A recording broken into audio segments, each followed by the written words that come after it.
मैं हूँ तबिता मैसी और हम बिल ऑफ एक्सचेंज चैप्टर कर रहे थे और इसमें हमने सिंपल केस और डिसऑनर का केस कर लिया था। आज हम करेंगे रिन्यूअल ऑफ अ बिल, यानी कि बिल को रिन्यू किस तरीके से किया जाता है, इसका आखिर मतलब क्या होता है। तो देखिए, हमने पढ़ा है बिल ऑफ एक्सचेंज में दो पार्टीज होती है, एक होता है ड्रॉर और एक होता है ड्रॉई, राइट। ड्रॉई ने पैसे देने होते हैं, ड्रॉर को मिलने होते हैं। अब अगर ड्रॉई पैसे देने में असमर्थ, यानी कि उसके पास अगर पैसे नहीं है ड्रॉई के पास, तो वो ड्रॉर के पास आके अगर रिक्वेस्ट कर दे कि भाई मेरे पास इस समय पैसे नहीं है, मेरी ड्यू डेट तो आ गई है पैसे देने की बट मेरे पास पैसे नहीं है, तो क्या आप मेरा बिल ऑफ एक्सचेंज 2 महीने के लिए या 3 महीने के लिए आगे बढ़ा सकते हो, कि मतलब मुझे टाइम मिल जाए, मैं आपको 2 या 3 महीने बाद पैसे दे दूँ। और अगर इस पर ड्रॉर मान जाता है तो ड्रॉर उस चीज़ पर एग्री करके उस बिल को कैंसिल कर देता है और एक नया बिल बना देता है, जिसको हम रिन्यूअल ऑफ अ बिल कहते हैं। मतलब इस प्रोसेस को हम रिन्यूअल ऑफ अ बिल कहते हैं। इसमें ऑफ कोर्स ड्रॉर देखो इतना अच्छा तो है नहीं कि वो बोलेगा ठीक है आपने पहले 3 महीने का टाइम लिया था, आप 3 महीने में नहीं दे पाए, कोई बात नहीं, अगले 3 महीने में दे देना।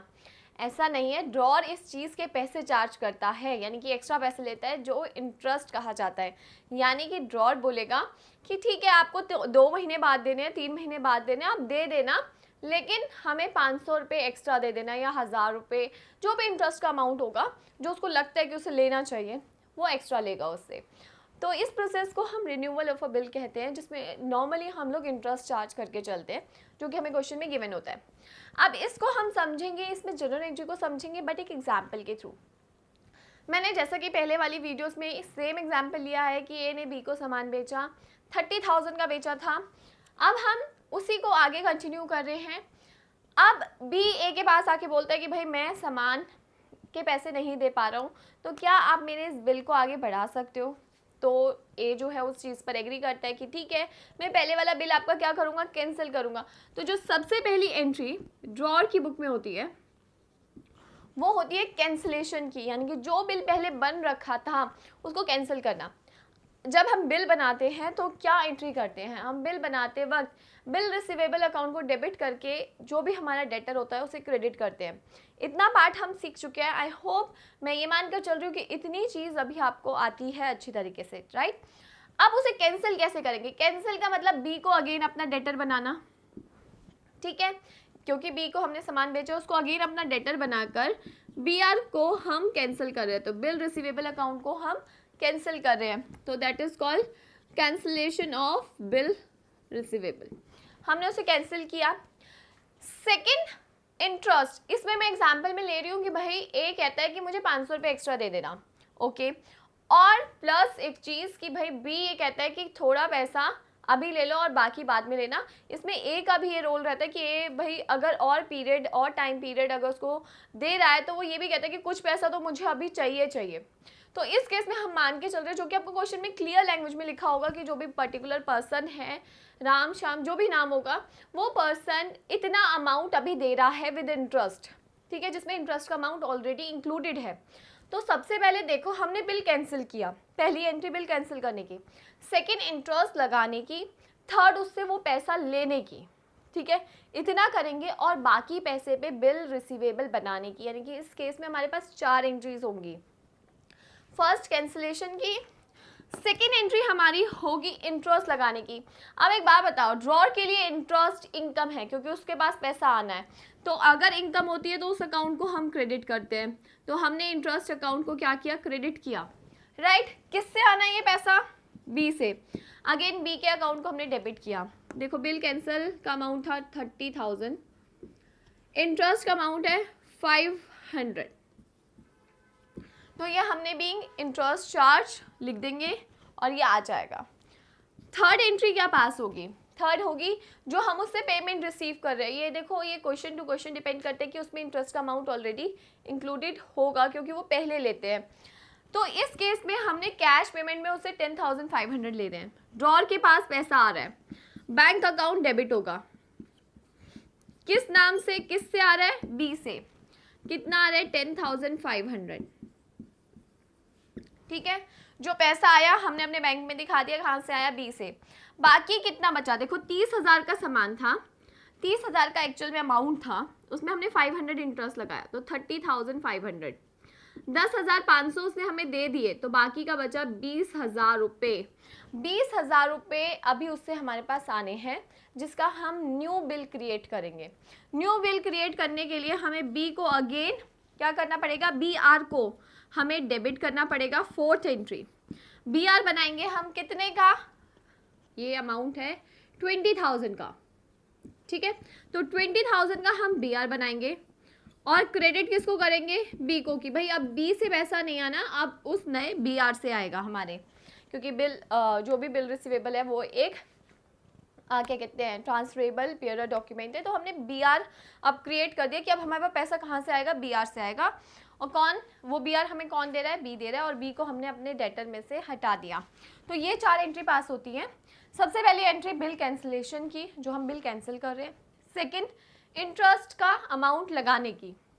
सेकेंड और थर्ड उस इंटरेस्ट का पैसा पे करने की, मतलब इंटरेस्ट के साथ जो भी अमाउंट पर्टिकुलर वो पे कर रहा है उसकी, और बाकी बचा हुआ अमाउंट अगर आपको क्वेश्चन में गिवन है बहुत अच्छी बात है, नहीं तो आपको वो इस तरीके से निकालना है कि भाई उसका बी आर था कितने का जो हमने कैंसिल किया, इंटरेस्ट कितना लगाया, टोटल अमाउंट बन गया 30,500, उसने कितना दे दिया और कितना अब बचा है उसका बी आर बन जाता है। तो ये एंट्रीज पास की जाती है ड्रॉर की बुक में।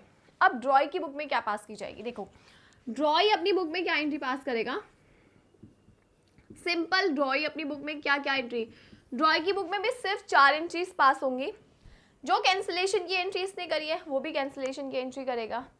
उसने अपने अकाउंट में, अपनी मतलब बुक्स में कौन सा अकाउंट खोला होगा, बी आर का या बीपी का, उसने बिल्स पेबल अकाउंट खोला था। बिल्स पेबल को उसने अपना क्रेडिटर बना दिया था और ए को उसने कैंसिल किया था, राइट। यहाँ तक हम कर चुके हैं कि बीपी जब हम बनाते हैं यानी कि बिल्स पेबल अकाउंट, तो हम उसे क्रेडिट करते हैं और जो भी हमारा क्रेडिटर होता है उसको हम डेबिट कर देते हैं जब हम बनाते हैं। आज की डेट में हम अपने बी आर को क्या कर रहे हैं, कैंसिल कर रहे हैं। बी आर यानी कि बिल ऑफ एक्सचेंज को हम अगर हम कैंसिल कर रहे हैं तो इस केस में बीपी को वो कैंसिल करेगा और अगेन ए को अपना क्रेडिटर बना देगा। कितने से, 30,000 से, राइट। सेकेंड एंट्री क्या पास होगी, फर्स्ट थी कैंसिलेशन की, सेकेंड होगी इंटरेस्ट की। इसके लिए इंटरेस्ट इनकम थी, इसके लिए एक्सपेंस है, तो ये इंटरेस्ट को डेबिट करेगा कि मुझे इतना पैसा इंटरेस्ट का देना है। किसे देना है, ए को देना है। अमाउंट कितना आएगा, 500 आएगा, राइट। तो इतना अमाउंट हम इसमें लिख देंगे। थर्ड होगी एंट्री हमारी, जब हम इसको अमाउंट पे करेंगे, किसको, ए को पे कर रहे हैं, तो ए का अकाउंट डेबिट हो जाएगा टू कैश या बैंक अकाउंट क्रेडिट हो जाएगा। कितना अमाउंट, 10,500। ये हो गई हमारे पेमेंट की एंट्री। फोर्थ एंट्री होगी हमारी बीपी, अगेन बचे हुए अमाउंट की क्रिएट करने की। तो अगेन बीपी हम किस तरीके से क्रिएट करते हैं, अगेन बीपी क्रिएट करने के लिए हमें ए को हटाना पड़ेगा, यानी कि ए अकाउंट को हम डेबिट करेंगे टू बीपी, कितने का, 20,000। यानी कि हमने क्या किया, ए अकाउंट को डेबिट किया, एक जो कि हमने डेटर बनाया था 30,000 प्लस 500, 30,500 का, और उसे हमने 10,500 दे दिए थे। अभी 20,000 रहते थे, 20,000 से हमने उसको हटा दिया कि एक हमने अपने क्रेडिटर से हटाकर किस में कन्वर्ट कर दिया, बिल्स पेबल की। अब तो ये बिल पे करना है, जिसके पास भी बिल ऑफ एक्सचेंज होगा हमें ये बिल उसको देना है। तो इस केस में हमने यहाँ पे बीपी क्रिएट किया। तो ये एक सिंपल सा केस था रिन्यूअल ऑफ अ बिल का। आई होप आप लोगों को समझ आया होगा। अब आगे हम करेंगे रिबेट क्या होता है, जो कि बहुत छोटा सा सिंपल पार्ट है। तो अब हम करते हैं retiring a bill under a rebate. Rebate क्या होता है, रिबेट मतलब होता है छूट देना। अब बिल ऑफ एक्सचेंज में किस तरीके से छूट दी जाती है, देखो हमने इंटरेस्ट का केस भी समझ लिया कि भाई इसमें इंटरेस्ट लगता है पहले, है ना।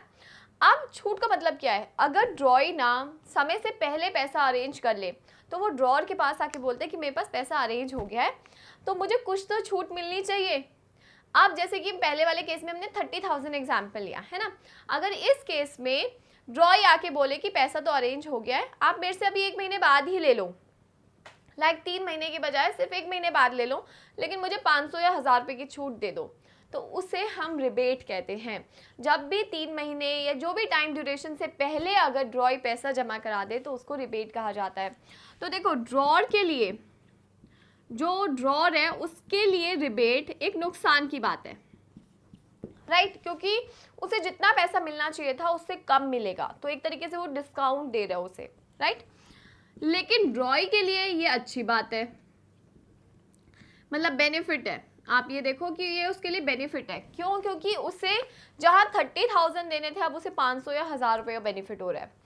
तो रिबेट ड्रॉर के लिए नुकसान है, डिस्काउंट की तरह एक तरीके से है, तो ड्रॉर अपनी बुक में इसको डेबिट करता है। अगर मैं पहले वाले एग्जांपल को कंटिन्यू करूं कि भाई सामान बेचा था, सामान बेचने की एंट्री हमें आती है, बिल क्रिएट किया, बिल क्रिएट करने की एंट्री हमें आती है, उसके बाद वो पर्सन पैसा चुका रहा है आफ्टर अ 1 मंथ ओनली, ठीक है, यानी कि 3 मंथ्स की बजाय सिर्फ 1 महीने बाद चुका रहा है, और ही डिमांडेड अ रिबेट ऑफ ₹500 मान लो। तो इस केस में ड्रॉर अपनी बुक में क्या एंट्री पास करेगा? देखो, ड्रॉर के पास पैसा आ रहा है तो बैंक अकाउंट तो डेबिट होगा। अगर 30,000 रुपये में से 500 रुपये वो डिस्काउंट दे रहा है जिसे हम रिबेट बोल रहे हैं, तो रिबेट अकाउंट डेबिट होगा, क्योंकि 500 रुपये ड्रॉर के लिए नुकसान की बात है। उसके अकाउंट में आएंगे सिर्फ 29,500। कहाँ से? जो वो पर्टिकुलर बिल रिसीवेबल अकाउंट हमारा बना था वहाँ से। तो बिल रिसीवेबल कितने का बना था हमारा? 30,000 का बना था। तो उसने 30,000 से बिल को कैंसिल किया और उसके अगेंस्ट उसके पास 29,500 आ गए और रिबेट 500 आ गया। अब ड्रॉय अपनी बुक में क्या एंट्री पास करेगा? देखो, ड्रॉय के लिए तो बेनिफिट है, ड्रॉय अपनी बुक में रिबेट को क्रेडिट करेगा, यानी कि वो रिबेट अकाउंट को 500 को क्रेडिट करेगा कि मेरे 500 रुपये बच रहे हैं, और उसके बैंक से कितने जा रहे हैं? तो उसके बैंक से जा रहे हैं सिर्फ 29,500। और किसके अगेंस्ट जा रहे हैं? तो बिल्स पेबल अकाउंट के, जो कि हमने सेकेंड एंट्री में बिल्स पेबल अकाउंट हम बनाते हैं, ठीक है। तो बिल्स पेबल हमारा 30,000 का बना था, जिसके अगेंस्ट हमें 500 रुपये का डिस्काउंट मिल गया जो कि रिबेट है, एंड बैंक से हमारे 29,500 चले गए। तो ये सिंपल एंट्री, रिबेट या डिस्काउंट क्रेडिट किया जाएगा और बैंक से पैसा चला जाएगा किसके अगेंस्ट? बीपी, जो कि हमने अपना क्रेडिटर माना था। तो बीपी को अब हम कैंसिल कर देंगे क्योंकि हम उसे पैसे दे रहे हैं, और कितना दे रहे हैं और कितने का डिस्काउंट। तो ये सिंपल एंट्री पास की जाती है रिबेट के केस में। आई होप आप लोगों को ये पार्ट समझ आया होगा। अगर आपको कोई भी डाउट है इस वीडियो के रिगार्डिंग या कोई भी टॉपिक के रिगार्डिंग, तो आप मेरे से यूट्यूब पर या इंस्टाग्राम पर कमेंट के थ्रू पूछ सकते हैं। Thank you.